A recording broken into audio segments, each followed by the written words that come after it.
know it was a funny ass scene to me when Ashley was beating goddamn Kyle in the head with that. Yes. He just kept on hitting her with that shit. I loved it though. I can't lie. Because those are characters that design. Right. He just kept on doing that. I'm like, God, he gave him the phone. He's like, call the cops. Call him. He's like, he's not going to call. Fez was like, yo, chill. He's like, no, he's not going to call him. Like, call the cops. Call him. Fez kept calling Jules. Yeah, I noticed that too. He was like, yeah, man, you know, I know you got that disc. He's like, what disc, man? He's like, hey, with that girl Jules. He's like, what the fuck you talking about? You had sex with Jules? You fucked Jules?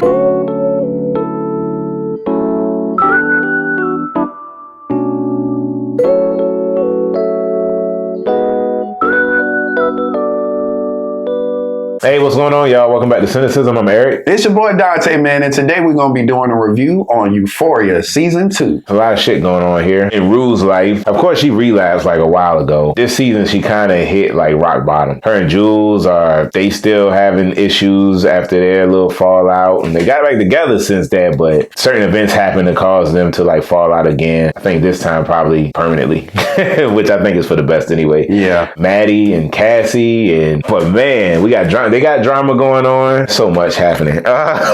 You all right, man? I'm good. It's a lot. These people ain't all right, though.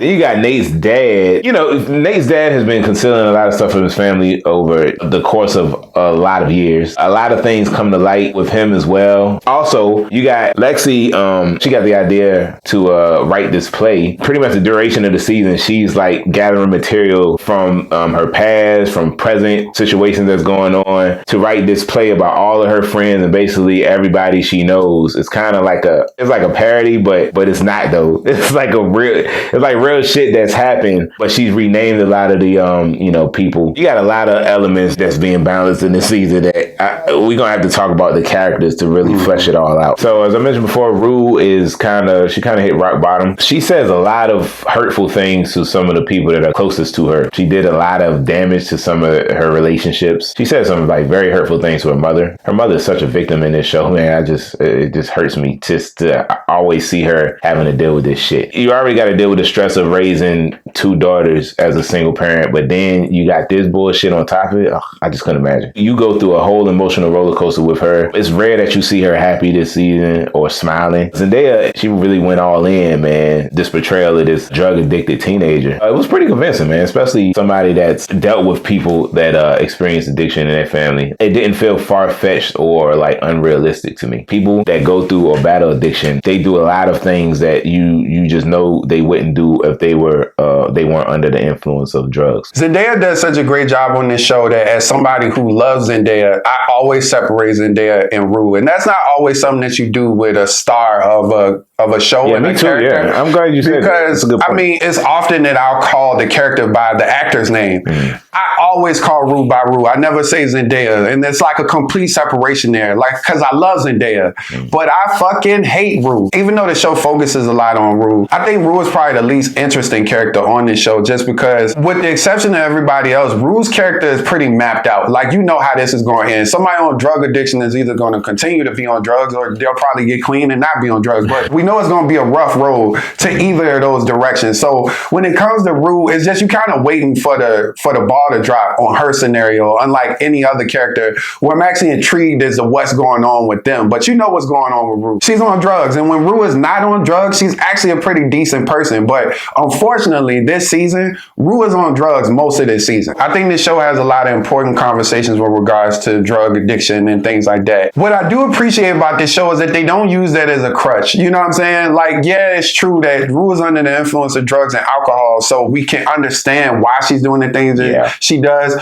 But make no mistake, that's not an excuse. Like, the people that suffer from Rue's drug addiction have still suffered. And I thought that more than anything, this season really didn't give her a pass. They really had that conversation this season, especially when Ali cooked dinner for them that night, and her mom was really on some forgiveness stuff, which is important. But when it came to her little sister, who I often think about in reference to her mom when she tripping, but they focused on her sister, and her sister's upset, as anybody would be. You know, when somebody you love hurts you, it's okay to feel that. You know, the mom was just like, yeah, you know, well, we got to support Rue getting clean. And he was like, well, what's wrong with her not being okay or being skeptical of Rue's sobriety? Like, I think when somebody lets you you down over and over again. That's expected. Be understanding, be compassionate, be empathetic, which I feel like they were. But don't give them a pass like, oh, well, Rue's on drugs, so it's okay that she's slapping her mom and hitting her sister and kicking down doors. And like, no, that's not okay. You know, and this is not normal behavior or anything that your family and friends should have to endure. So I appreciate that when it comes to Rue this season, they really hold her accountable. I thought it was real interesting, the whole thing, what was going on, where this season she really trying to hide her addiction, which, ladies and gentlemen of the jury, I come to you telling you straight up that you don't confuse somebody high off weed with high off anything else. When somebody high off anything other than weed, it is very noticeable. People high off fentanyl, nodding off and shit,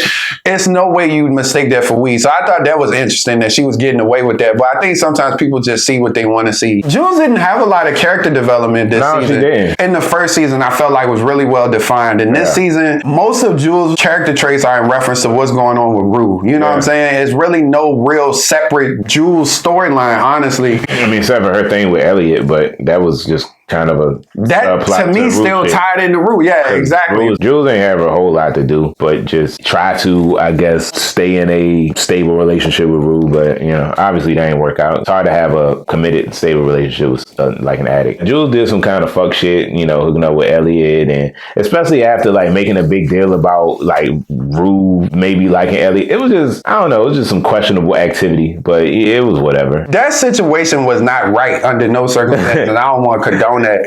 When that happened, I didn't feel no way about it. I think the way I justify that is that this wasn't a real relationship to me. I mean, the girl that she was in a relationship with wasn't present. I guess I understood the human aspect of it more than anything else. For one, Rue was being 100% trash. On top of that, you got somebody that's already like vulnerable in a lot of situations when it comes to intimacy and stuff like that. So I guess with understanding Jules' character, I got it. It didn't seem foul to me, and the way that it happened didn't seem as malicious as the Cassie thing did. It just seemed like something that happened, something that could happen with two people that was getting closer and things like that. It felt very organic, and it didn't seem in any way an intent to hurt Rue. And the thing I did respect about it, at least, that it didn't go too far. I know it could have, and the reason it probably didn't is because Elliot admitted to Jules the whole thing about Rue being on drugs and them being druggies together. But I mean, it never really crossed a significant line. So I think that's also why I didn't. I mean, they made out a little bit. That was it. They never, it's not like they ever linked up after. So I think it was just a moment of weakness where somebody was giving her some attention and basically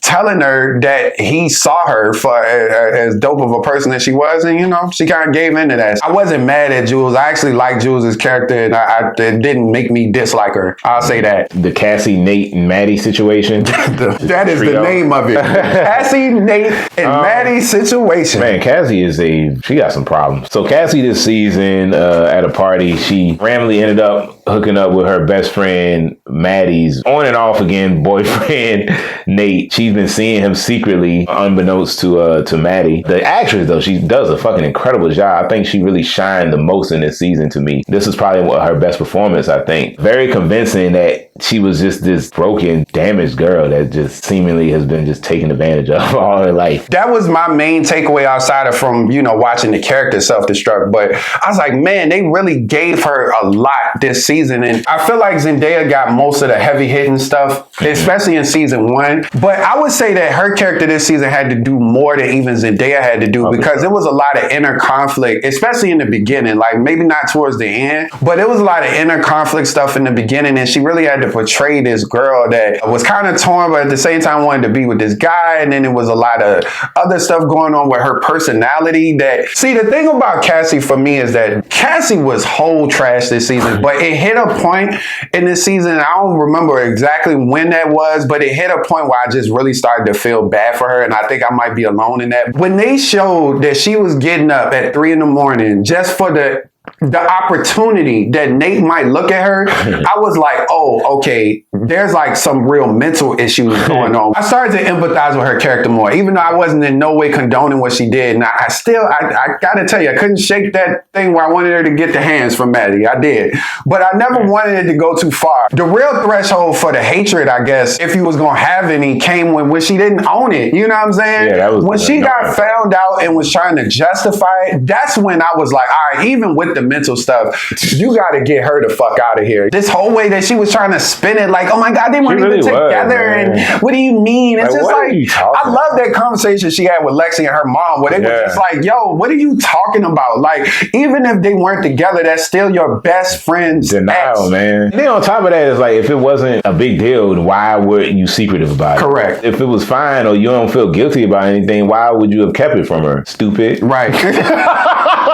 You know, and then also, man, with regards to her character, because I remember a lot of what happened in season 1 with these people. So, you know, it's not completely lost on me that, you know, after that abortion situation with McKay, she was pretty broken after that, you know, and I think Cassie's the type of person that just want to love somebody. Like, I think she's never really felt like she's been loved, and she's mentioned that a few times, and even in this season, when she was like, I just got so much love to give, you know, I just want to give some love. And I think when she wanted to have that baby and not being able to have it kind of like twisted something a little bit in her. So it's not lost on me that happened. I don't think this show did a good job of making that a part of why she did this, because they never even brought it up. This is just me thinking about the previous season, but it's not well developed here as to why she did any of this. They didn't give Maddie much to do either. Yeah, she was just mad. Yeah, she for was obvious just reasons. Nate, he's still on some creep weird shit, but he was pretty crazy in this season, especially that scene with the gun with him and Maddie. This motherfucking nuts, man. Yeah, they got to get him up out of here too. That was the worst. That was the worst one. It was funny because they dialed Nate down, then they dialed him up. Like, I felt like after he took that ass whooping from Fez, they kind of left him. That was so satisfying. Me too.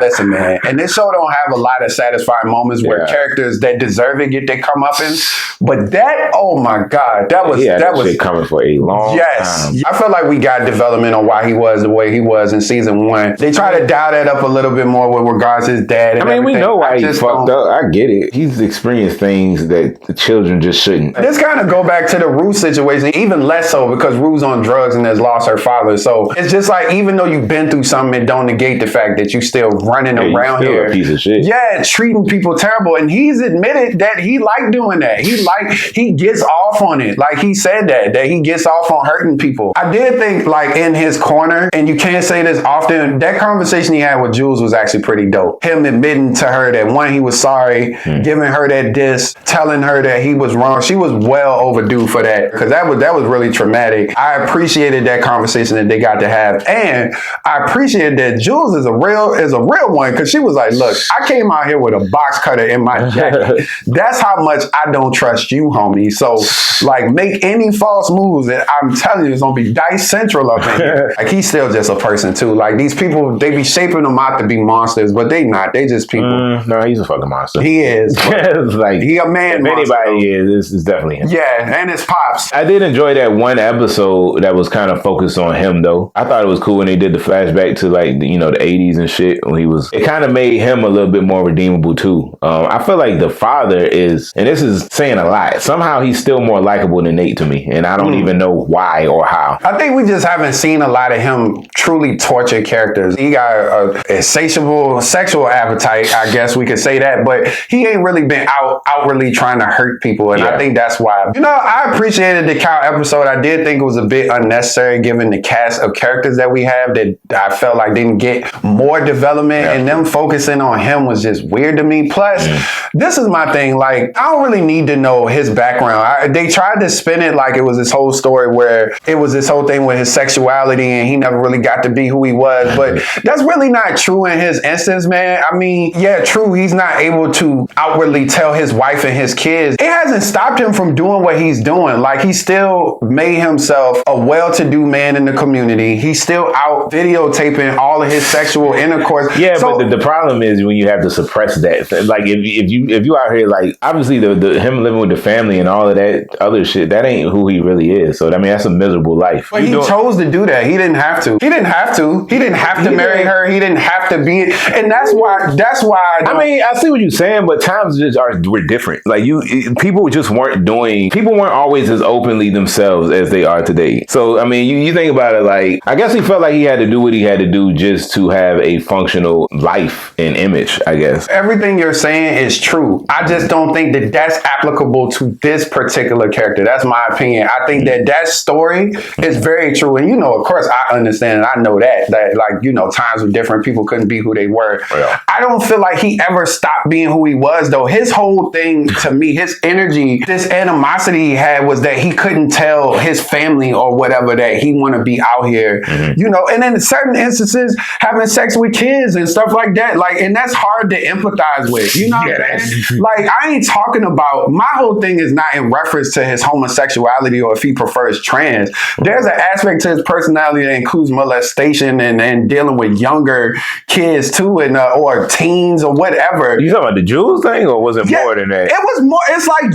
he favors them. I don't think he knew that particularly that Jules went to that high school, but he did know that she was pretty young. I mean, you know what I'm saying? So from what I saw in that first season, it looked like there was a series of younger people that he was dealing with. That's what I'm talking about. That, and also the other shit is like, dude, you doing whatever the fuck you want to do. Now, granted, you can't be out here the way you want to, but I mean, who could when you're doing some of the things that you're doing? Of course, I empathize with the story about anybody who's dealing with their sexuality and not able to live their truth because they're scared of what society will do to them. I don't feel like that's applicable here. Like I said, this white man is winning. Like, he out here, he got a whole family, he got whole kids. Yeah, granted, he don't have everything, but he got a lot to be happy about. You know what I'm saying? Like, it's fucked his life up in any way. He still managed to thrive as a businessman, thrive, quote unquote, in the community, and still go off and fuck on whoever he wants to. So it's hard for me to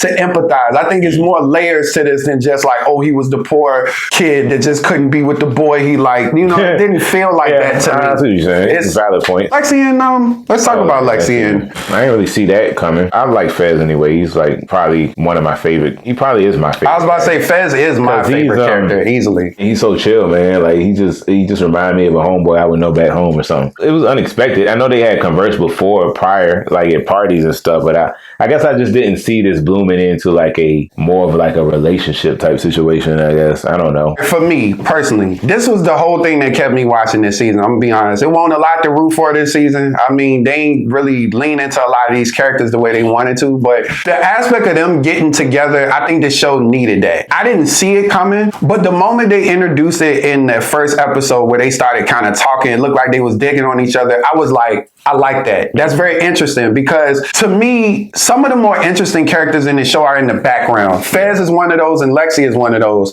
They two very chill people who I think get overlooked by a lot of the other characters but have a lot to offer. So them linking up and actually talking made sense to me. And the thing about that is that I can't make sense of a lot of these other romances and relationships. The show tells you that they like each other, but you don't see it or really feel it. I felt that and I saw that. So yeah, it definitely looked like they were trying to start a romance up, which I appreciated, man. I think that this show with them two characters who are individually very dope, who don't get a lot of screen time, giving them that screen time through each other, building that relationship, I thought was dope. Now, what ended up happening was they were like on the edge of on the verge of a budding relationship, but I think it was, from what we saw in the show, it was probably more of just like a friendship. It wasn't platonic. They like each other. That's pretty obvious, but it never crossed into it being more than that. Fez is my favorite character on this show. I love the vulnerability that they gave him this season, man. Like I said, Fez just really be chilling for the most part. With the exception of Fez and Lexi, everybody else is kind of on 10. So you need a character on here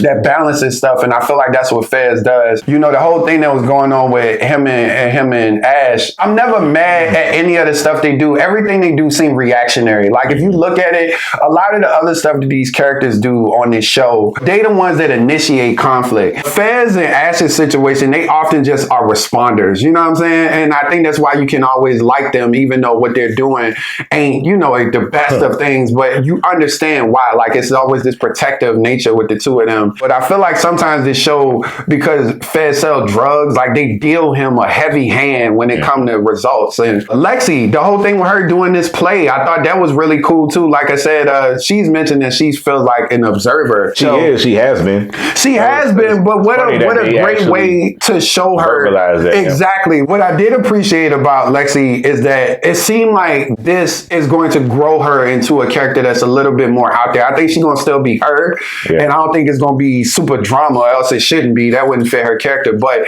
yeah, you can really see her like thriving, and she was really in her element when she was backstage and directing people and everything. So it was cool to see her in a leadership and more commanding role. This is what I will say about this season. I felt like characters didn't receive the development that they received in season 1. It felt like they sidelined a lot of characters. Aside from that, it also felt like they devolved a lot of these characters too. So at the end of season 1, I did feel like, even though it wasn't a perfect ending, I felt like there was some type of growth with a lot of these characters. You know what I'm saying? Rue was clean most of last season, and then, you know, of course, she relapsed at the last moment. But it felt like they had overcome some type of adversity, some type of hill, and were into a new realm of their life. This season really felt like they hit the reset and put everybody from the starting point again. It felt like everybody started from point A. Cassie felt like she had grew, and then they just kind of threw her into this whole situation where she was, like, of course, broken, but it was just like, some of the stuff was out of character. Of course, they got Rue on drugs again, so we're back to where we started with her. Jules, it's not a lot there, you know, she's still longing for love. Once again, with those 2 episodes that we got with the 2 of them especially, you felt like there was going to be some type of hill that they had reached or overcome, but it didn't feel that way, man. And then Maddie, everybody was just back to doing what they were doing. Maddie talking about getting with Nate again, which made no sense to me, because it's like, fam, he choked you out last season. You've been through hell with this boy. Like, what is there you want to go back to? I know you lonely. Yeah, it makes sense, but that shit is so common. So it didn't seem out of the ordinary. It's common. That's the thing you can say about all of this, really, is they're like, yeah, well, shit, they're kids. It happens with adults. Yeah. But in terms of a show, there's usually, for a good show, there needs to be some type of progression. If characters keep going in a loop over and over again, that's not entertaining to watch. They really threw Kat by the wayside. Like, Kat didn't have anything going on this I heard it had something to do with the actress and her not being happy or something, or having some issues or disagreement with somebody. It felt like something behind the scenes to me, because out of everybody, hers felt the most blatant. Yeah, I think she wants to be off the show. I've heard that she's had some issues with regards to her character's direction, like things that her character is going in, which I can understand. If this is what they giving her, then, you know, it sounds like they trying to boot her the fuck up out of here. Because out of everybody, I felt like Kat probably regressed the most. Like, she had really grown from last season. And my thing is this, like, if you're going to take characters and put them back to the starting point, that's fine. But, like, give us some context as to why, like, what's going on. It was just like, yeah, nigga, they went through all that growth last season, but now they back to where they was. We don't know why. Enjoy. It was just like, nigga, what? I don't know what's going on with her and the boyfriend. Well, they broke up. Yeah, I know, but like, why? What did she give a specific reason? That's what I'm saying. She's not happy about? What she was saying, that I guess she prefers, the thing that the show was trying to say was that she prefers, I guess, a rougher dude or something. I don't know. I guess that's what they were trying to say. They never developed that enough, so it's not on me or you that we don't know, really. Yeah. But that was the information they put out there, that he was, I guess, too nice. Another takeaway for me, and this has been an ongoing thing throughout the series. Yo, what's up with all the dicks in here, man? Why they love the... And I know people gonna say, oh, you know, female nudity. Yeah, but they don't show female genitalia like the way they show penises. I'm not a big fan of seeing, you know, supposed teenagers nudity either. Like, with Cassie, always got her titties out. Like, it's cool to see because I know she's an adult, but within the realm of the show, it's like, I don't, like, if these supposed to be teenagers, I don't want to be seeing this shit. Yeah, I feel that. Yeah, it's just weird to me. It's unnecessary. It's really just not necessary. I feel you when you... Yeah, and it's funny that you say that. I was actually saying this to myself. I was like, man, this show really be showing penises a lot. Like, why though? A lot. And it's unnecessary. The thing about nudity in shows to me is that, one, you don't need it, right, to sell it, but I get why they do it in certain situations to kind of sell the realness and the rawness of it. Yeah. So it's like, okay, cool, but if a show didn't have nudity, I would be fine with that. I'm okay with that. And then if you're going to put nudity in a show, like, make it make sense. You know? Like in a show like Game of Thrones, it makes sense because you're dealing with prostitutes and shit. For instance, that scene with Cal just standing there with his dick out. Like, that shit went on way too long. Listen, First of all, I don't care how fucked up I am. I ain't gonna be standing there with my dick out in front of my kids, bro.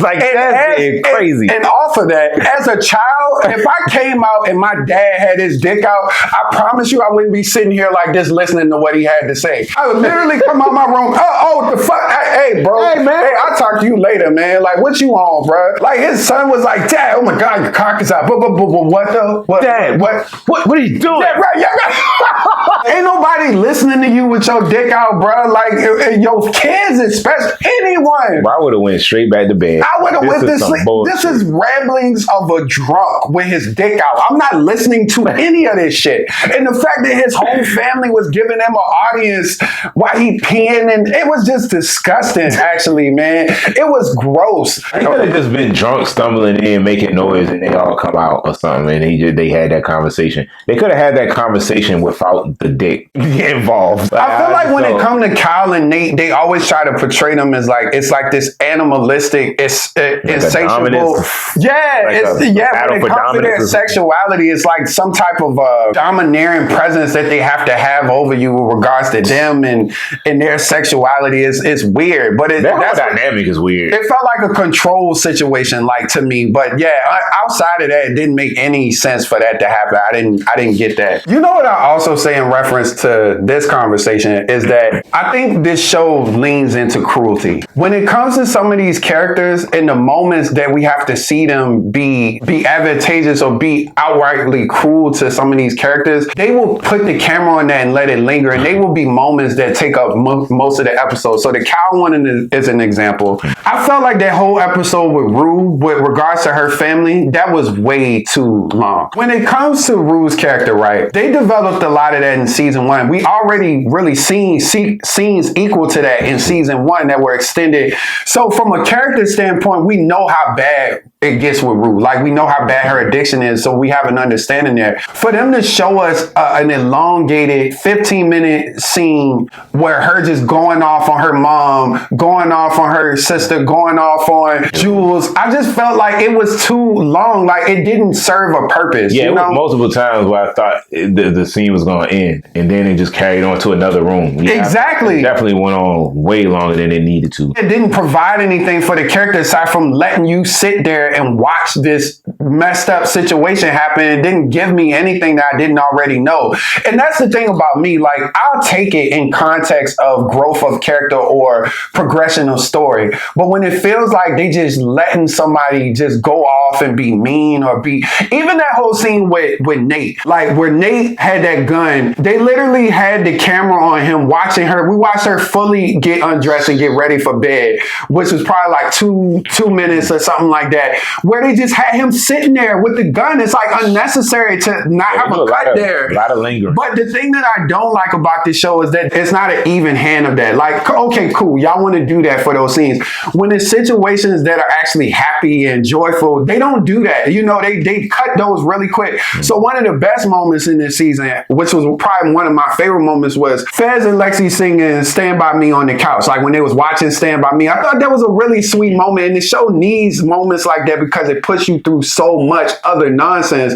But they cut the shit out of that. It was like cut, back to that, and then it was through with it, and then we was on Maddie with Nate with a gun. It's like, dude, if you're gonna do that, then I prefer an even hand of justice. If we gonna get scenes where you make me watch Rue or Cal or Nate for 20 minutes do something crazy, then let us also get to see some joyful moments too, man. And that's why I feel like this show loses its voice sometimes, or maybe that is the voice they're trying to portray, but I didn't feel like that in season 1. I guess the last thing that I'll talk about is the off of springboarding off of that is the Fez situation. Listen, man, with the way that this played out, I don't know if I'm gonna continue to watch this show. And I'm gonna tell you that, like, I mean this sincerely. This show is starting to kind of feel like Les Mis or like, you think it's getting too dramatic? Yes, it's been dramatic. Yeah. The problem is that there's not an equality there when it comes to the good moments versus the bad. I think this show just, and like the moments that are bad, depressing. Exactly, it's very bad. And see, this is why. So I had a similar experience with This Is Us, which is a phenomenal show. But I had to stop watching This Is Us because it started to feel like tragedy porn to me. It's like they want to get your tears and your anxiety and who the fuck want to constantly be emotional or, you know, sad at watching a show like this? Like, we watch this shit to escape reality. Like, we got to deal with this shit, enough of this shit in real life. So, right. Yeah, I don't want to constantly feel down while watching a show that's supposed to be an enjoyable experience. Like, damn, everybody life miserable. Like, that's what I'm saying, and that's why. So that's another reason. So you heard me say that the Fez and Lexi thing. I was looking forward to that. That's why I said this show needs this, because aside from that, every other character on here you cannot root for. You can't root for any other relationship. You can't root for any other situation that they're going through, except for that they get better. But it's nothing you can really sit and enjoy. So it became very clear to me that he won't gonna make it to the play. I was like, all right, well, that's gonna be some bullshit. I want him to make it to the play. He ain't gonna make it. The way that they twisted the knife, though, on him not making it, we had to see him get ready. We had to see him be excited. Nigga had a card, flower, suit, thing we never see with Fez. Then to get his house shot up and Ashtray died, I was like, dog. That scene went on for a bit long. That's what I'm saying. With Ashtray, I'm like, God damn, it was like split into 3 different scenes where they, like I said, twisting the knife. Yeah, he ain't make it, but also, we shooting the shit out of his house and his brother. So and he going to jail. And he going to jail. The way that character moves on this show, there's no way his character deserved that type of outcome. Like, there are characters on this show that are actually actively doing stuff to hurt others, and they have not been dealt that heavy of a hand. It felt like to me that this nigga caught a L for everybody in the show. Rue still owe that plug money. Yeah, like, they never really readdressed that, and I was wondering if that was going to come back. Because first of all, okay, she told her about the drugs, then she wake up in the house, and she escapes the house, and then she ain't never get snatched up. You know what's funny? At the end of the season, I thought they was just going to pull up and just put her in a van or some shit. And that would have made sense. Yeah. How would you have possibly escaped this situation after those very real threats that woman made to you about losing her or,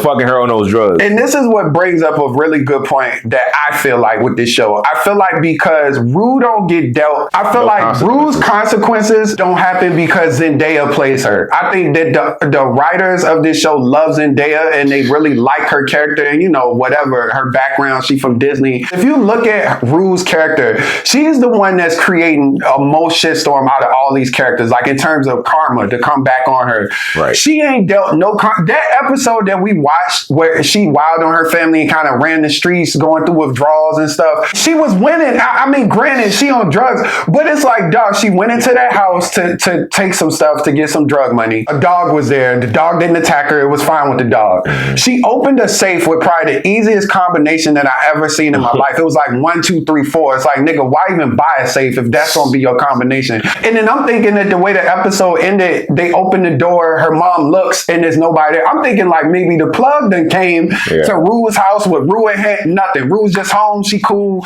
no drugs, no more, everything straight. I was like, man, what? That don't even make sense. You telling me that woman that threatened to traffic that broad ain't want none of her money back, so that's just cool. We clean there, nothing. But that's my thing in talking about watching this show for another season. Not only did my favorite character get dealt a hand, I thought it was unfair. If he had been moving, if he was on a course that felt like it was going in that direction, very low key, I would have understood. Not boisterous, loud. That's what I'm saying. The type of drug dealers that him and Ash are on this show, they don't even. It's not even that type of. That's something that need to happen to El Chapo or like Scarface or something. And saying tuning in for next season, they haven't set up anything that to me is intriguing enough. My favorite character, either one of them is dead, the other one is probably gonna be in jail. And I'm not watching this show if that nigga's in jail and Nate walking around these streets free. I can't. I'm not tuning into this show for that. I'm sorry. That's a no for me, dog. I did think that the episode with the play, the part 1 of it, that was when this show was at its best. Like moments like this, and I felt like there were more moments like that in season 1. You had that carnival episode and the episode where they were all at that party, that Halloween one. I just think that they did a better job in season 1 of giving you more moments like that. But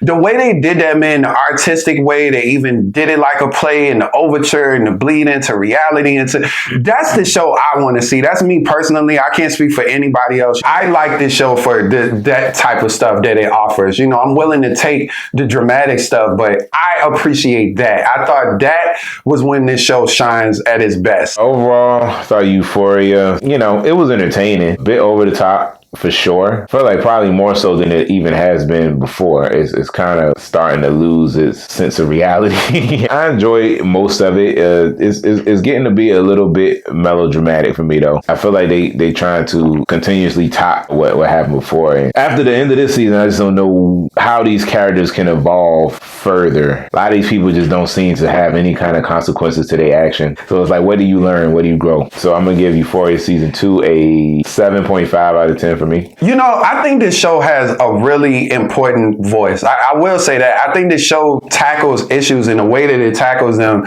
in a way that I really haven't seen any other show do it. It's a realness to the show that I think that when it's written well, it's like unparalleled in that way. And then there's also an artistry to the way that this show is shot and the way that these actors and actresses act. Like, you got a lot of talent on here, a lot of young talent. But with that being said, the way that this show is going and the way that this season went, man, it was just hard for me to stay on board. Like, I was in there, but our show needs a balance of characters. Like, there's always going to be characters in any show, in any movie, wherever, where you have a quote unquote villain. You know what I'm saying? There needs to be dislikable people, but you need to balance that with likable people. For me personally, and what I like is just, it's not delivering on that. So I'll probably give Euphoria season 2 a 7. Honestly, that play episode saved it for me. Up until then, if we didn't get that play and we still would dealt Fez's hand, I couldn't in good conscience give this a 7. But I think the acting is always stellar. It's never a question of that. It's just the storyline and the writing for me. Thank y'all for tuning in to our review of Euphoria season 2. Hope y'all enjoyed it. As always, don't forget to like, share, and subscribe to our channel. And if you have any suggested reviews you'd like to see us cover here, drop a comment below, please. Absolutely. And if you guys have seen Euphoria season 2, please let us know what you thought. How'd you feel about the characters? How'd you feel about the overall storylines? You know, what were some of your favorite moments, least favorite moments? We'd like to know that as well. Yeah. We appreciate y'all, man. Thank y'all. All right, peace.